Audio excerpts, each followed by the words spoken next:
నా ముగ్గురు పిల్లలకి న్యాయం చేస్తలేరు.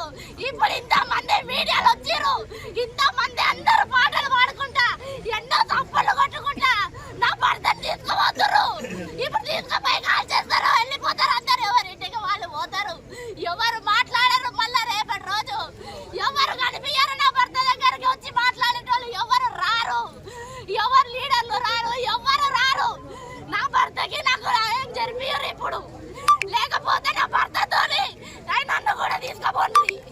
ఇక్కడ నా భర్తతోని నన్ను తీసుకుపోవాలనుకోని ఏదైనా చెయ్యుర్రి, లేదా నా పిల్లలకి నాకు న్యాయం చెయ్యుర్రి. నాకు అది కావాలి. ఇప్పుడు చెప్పురా, న్యాయం చేస్తారా? చేస్తారా మీరు? బీజేపీ వాళ్ళు, కాంగ్రెస్ వాళ్ళు ఎవరు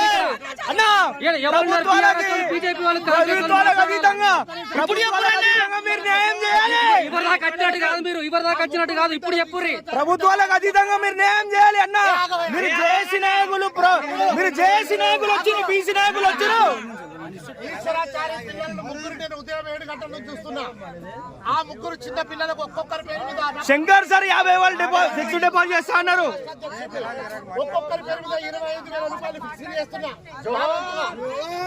రుద్ర శంకర్ కోమల మీరు స్మారక సమితి తెలంగాణ గల్ఫ్ తెలంగాణ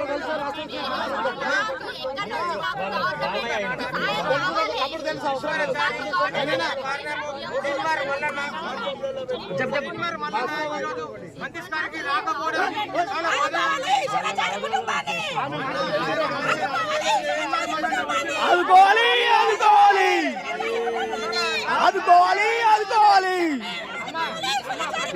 ఆదుకోవాలి, ఆదుకోవాలి.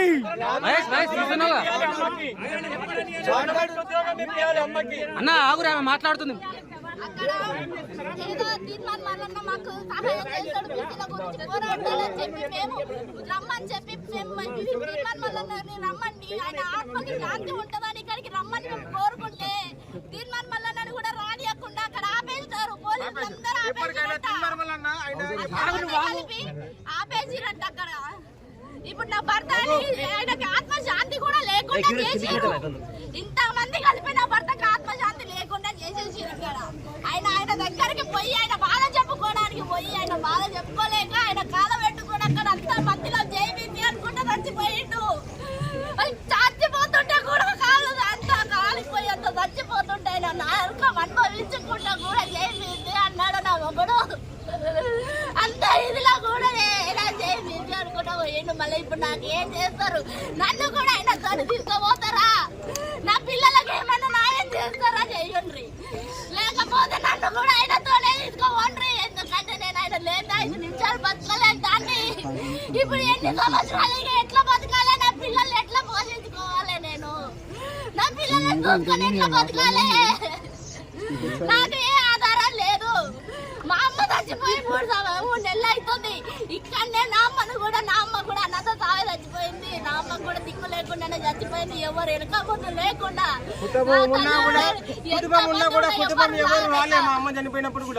ఎవ్వరు లేడు చావు చనిపోయింది.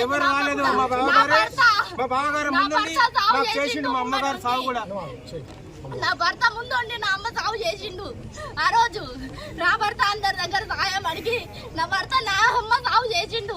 ఇప్పుడు నా అమ్మ దగ్గరికి ఆయన పోతున్నాడు. నా అమ్మ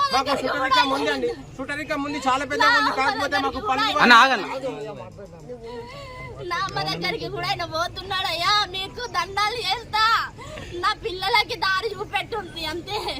నేను ఏది అడుగుతలేను, నా పిల్లలకి దారి కావాలి. ఇప్పుడు ఎంతమంది ఎవరు ఎక్కడి నుంచి దిగొచ్చి ఏం చేస్తారో చెయ్యండి, లేదా నా భర్తతో నన్ను కూడా తీసుకోండి. నానంతా ప్రభుత్వానికి కోరుకుంటున్నా. ఇప్పుడు నాకు అదే కావాలి. మినిస్టర్లు దిగొస్తారా, ఎమ్మెల్యేలు దిగొస్తారా, ఎంపీలు దిగొస్తారా, ఎవరు రేవంత్ రెడ్డి దిగొస్తాడా, కమిషనర్ల నుంచి ఎక్కడి నుంచి కేసీఆర్లు ఎవరెవరు దిగొస్తారో తెలియదు. ఎంత పెద్ద పెద్ద రాష్ట్రాలు ఉన్నాయో, ఎక్కడెక్కడ ఏమేమి ఉందో నాకు తెలియదు. అయ్యా నేను నాకు ఏం చదువుకున్న దాన్ని కాదు, నేనేమి చేసిన దాన్ని కాదు. నా భర్త నాకు అన్ని ఇట్లా చూపిస్తుండే ఫోన్లలో అవి చూస్తుండేదాన్ని అంతే. నేను అవి చూసుకుంటే నేను ఇది చేసిన వాళ్ళు ఎవ్వరు మనకి తర్వాత ఏ సహాయాలు చెయ్యరు. ఇంతమందిలో చూపించిండు ఇట్లా ఇగో చూడు పాపం వాళ్ళ కుటుంబాలు ఎట్లా అయిపోతున్నాయి అన్న భర్త నాకు అన్ని చూపిస్తుండే ఫోన్లలో, అన్ని వీడియోలు చూపిస్తుండే, నాతో ప్రేమగా ఉంటుండే. కానీ ఇప్పుడు నాకు లేకుండా పోతే నేను ఎంత చచ్చిపోవాలి? నేను రోజు రోజు గడియ గడియకి నా ప్రాణం ఎక్కడ పోవాలి? ఆయనతో నేను ఎక్కడ పోవాలి? ఆయన లేని బతుకు నేను ఎట్లా బతకాలి ఇప్పుడు?